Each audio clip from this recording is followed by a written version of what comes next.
예, 안녕하십니까. 미중 패권 전쟁에서 미국의 전략을 분석하고자 합니다. 5월 10일 이전에는 무역 전쟁 합의 종결을 당연시하던 미국과 중공의 언론들 논조가 갑자기 급변했습니다. 그래서 중공에서는요, 2035년까지 이런 상황 계속될 거다. 6월에 트럼프, 시진핑 정상회담도 없을 수도 있다. 이런 극단적 견해가 막 떠오르고요. 미국에서도 유사한 그런 비관적 보도가 지금 잇따르고 있습니다. 그런데 저는 6월 상순에 미중 협상단의 베이징 실무협의는 개시되고요. 2천억 불 25% 관세는 집행되는 가운데 터시 서밋은 이루어지고 3,250억 불 관세 절차는 국내 절차는 완결되지만 집행은 일단 연기되는 이런 상태에서 고위급 무역회담이 이어질 가능성, 이걸 검토해보고 싶습니다.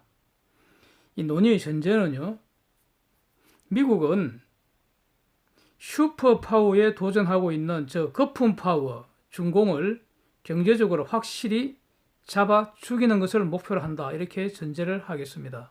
구체적으로 미국 GDP의 한 4분의 1 수준까지 박살 내버린다. 이것이 잠정적인 미국의 목표가 아닐까. 이렇게 가설을 세웁니다. 즉, 패권 전쟁의 수단으로 중공에 대해서는 무역 전쟁, 이 관세 전쟁을 사용하고요. 중공의 수적으로 사용되는 이 대표 기업들에 대해서는 하나씩 기업에 대한 저격을 하고 있다. 이렇게 가정을 합니다. 기업 저격의 이 문제는 최근에 GT나 푸젠진화나 화웨이나 하이크비전 등 대략 한 8개 기업에 대한 공격, 이것을 지금 기존 패권 전쟁 모델에 반영한 것입니다. 저는 이러한 패권 전쟁의 관점에서 4월부터요. 그 당시 진행 중이던 그런 미중 협상에 대해서 전망하기를 미국은 아마 합의 없이 질질 끌 거다. 미국이 합의해서 얻는 것보다 얻는 건 별로 없고 중공은 합의하면 대박이다. 그러니까 미국은 쉽게 합의 안 할 거다. 이렇게 분석을 했었고요. 워싱턴 회담의 경우에는 저 회담 파탄 가능성 제가 제기를 했었습니다. 지금까지 이 흐름을 비교적 근접하게 예측을 했다고 생각을 하고요. 이런 연장선에서 향후에 미국의 패권 전쟁 수행 전략 검토하고자 하는 겁니다. 자, 현재 상황을 일단 요약하면은요. 미국이 먼저 공격을 개시했습니다. 중공은 국가 차원에서 조직적으로 훔치고 뺏은 기술로 국가 조직인 기업을 내세워서 환경 파괴, 노동 착취 이렇게 해서 짝퉁 물건 대량 생산, 덤핑 판매해서 그래도 손해나면은 국가가 보조금으로 임명시키고 결국 공정거래 질서 훼손해서 미국에게 엄청난 손해를 끼쳤다. 이게 한마디로 욕설의 십자포를 날린 겁니다. 미국은 이렇게 전쟁을 시작한 것입니다. 그리고 또 계속 욕설을 한 거죠. 협상은 합의를 다 해놨는데 막판에 협상하려 하니까 막판에 시진핑이가 되돌리려고 했다. You backed out 이렇게 욕을 한 겁니다. 트럼프가 트윗에서. 그래서 협상 깨버리고 관세 쳐올려버렸다. 이렇게 말을 한 거죠. 근데 제가 생각하기에는요. 원래 관세를 더 올리고 싶었는데 중공이 약간 실수를 한 것 같아요. 그 실수를 빚며 삼아서 그냥 관세 쳐올린 것 같습니다. 중공은요. 맨 처음에는 미국의 공격에 소극적으로 맞보복한 거죠. 어쨌든 합의로 종결하려고 이제 발버둥 치는데 이것이 이면 합의를 해야지 살 길이죠. 계속 개기면 정말 죽으니까 이걸 나중에 깨달은 것 같아요. 그러니까 워싱턴에서 깨지고 나서는 이제 거울 화법을 동원하고 있는 것 같습니다. 즉 미국이 말하던 거 그대로 지금 하고 있습니다. 불링 비헤이비어를 했다. 즉 미국이 협상 과정에서 힘센 놈은 미국이고 약한 놈은 중공인데 힘센 놈이 약자를 괴롭히듯이 협상에 임했다. 이렇게 지금 미국을 욕을 하는 거죠.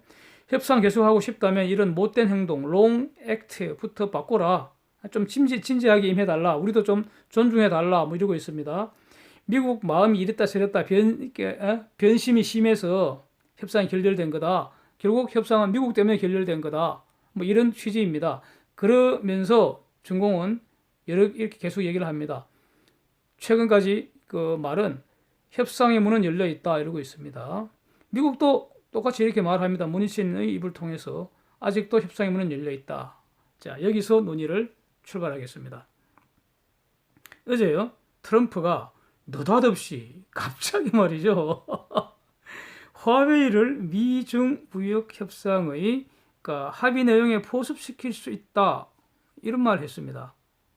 이거 미끼로 보입니다. 미끼. 화웨이는요, 중공에게는요, 무역 협상보다 훨씬 더 큰 사건입니다. 그냥 두면, 즉 트럼프가 행정명령을 거두지 않으면요, 이것은 법규이기 때문에 그대로 집행될 수밖에 없고요, 화웨이는 죽습니다. 해외는 물론이고요, 해외에서부터 먼저 죽는 거고, 중공국 내에서도 죽을 수밖에 없습니다. 이거 뭐 애국주의 아무리 뭐 들끓고 해도 안 됩니다. 왜냐하면 일체의 하드웨어, 소프트웨어, 화웨이가 자체 해결한다는 거 불가능합니다. 예. 거미줄처럼 얽혀 있는 이 기라성 같은 글로벌 IT 그 대기업들, 전문 기업들 다 서로 주고받고 얽혀 있는 겁니다. 그 도움을 받지 않고 독자적으로 생존한다? 불가능합니다. 예, 그냥 두면 죽습니다. 근데 관세는요, 대응 수단이 없다고 할 수 없습니다. 일단 원가 절감 할 수 있잖아요. 환율 어느 정도 살짝 올려서 또 좀 그 커버할 수 있습니다. 안 되면 해외 이전 해버리면 됩니다. 이렇게 버틸 수 있습니다. 대응 시간도 비교적 장기이고요. 최악의 경우에 관세 25% 손실 보면 됩니다. 예. 그러나 화웨이는요, 그냥 죽는 겁니다. 예. 그래서 화웨이를 살리기 위해서는 트럼프와 협상을 해서요, 제재를 완화하거나 철회하는 것, 이 수밖에 없습니다. 다른 수가 있습니까? 예. 따라서요, 중공으로서는 이 미끼를 물지 않을 수가 없습니다. 예. 트럼프 낚시질에 또 걸리는 거죠. 이것을 물지 않으면 화웨이는 죽고요, 3,250억 불에 대한 관세도 그대로 집행되고 또 악화되는 거죠. 예. 그럼 현재로서는 트럼프 안을 받을 수밖에 없는 겁니다. 그런데 트럼프 입장은요, 지금 관세는 미국 성장, 물가 이런 데 미국의 성장, 물가 이런 데 영향이 전혀 없고요, 미국 소비자가 관세 부담하지도 않을 거다 이러고 있습니다. Trade war has helped the economy. 예? 정말 이거 명언 중에 명언인 것 같아요. 아무리 생각해도 Trade war has helped the economy. 무역 전쟁이 경제에 도움을 주고 있다고 그러지 않습니까? 그러면 경제에 도움을 준다니까 계속 해야죠. 그래서 결국 주말 지나면서 전화기가 바쁘겠죠. 태평양 건넌다고.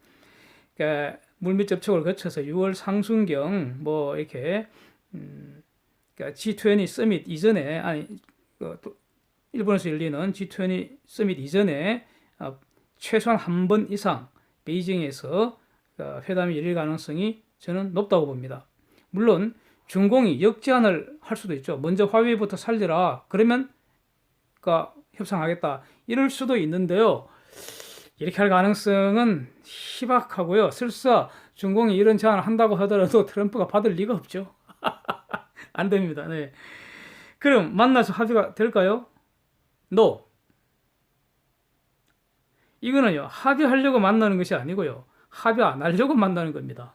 저는 그렇게 봅니다. 저 지금 진지하게 말씀드립니다. 예. 근데 뭐 이렇게 가볍게 하는 게 좋잖아요. 뭐 우리는 신나게 놀면서 하는 게니까. 예. 새로운 협상의 전제 상황은요, 2,500억 불 25% 관세는 확정된 상태입니다. 여기서 3,250억 불 25% 관세 집행하나 마나 이런 상태. 두 번째, 화웨이가 죽나 사나 이 문제입니다. 이게 지금 협상의 전제 상황입니다. 문희신이 말을 했습니다. US open to new China trade talks. 자, 중공과의 무역 협상이, 새로운 무역 협상이 열려 있다고 했습니다. New China Trade Talks 열려 있다고 했습니다.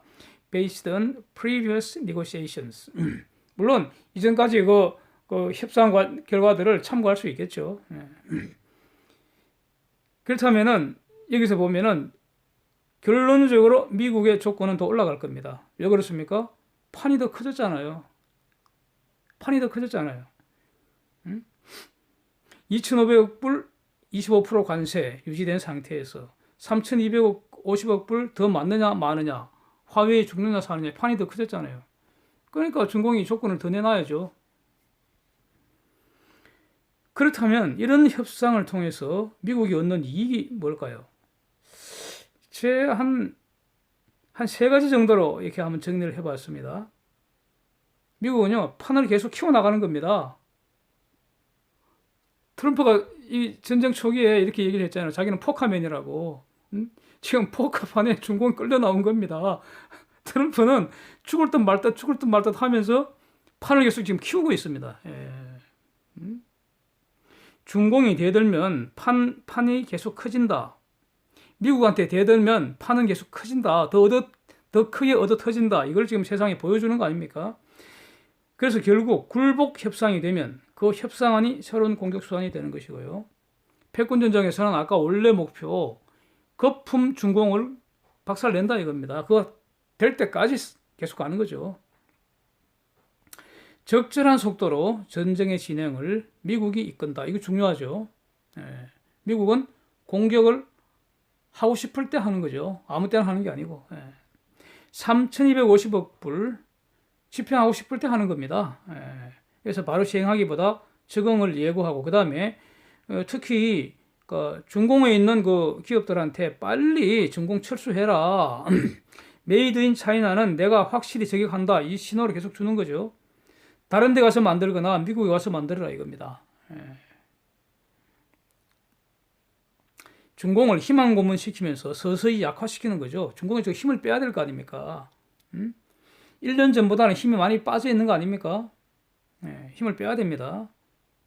계속 힘을 빼는 거죠.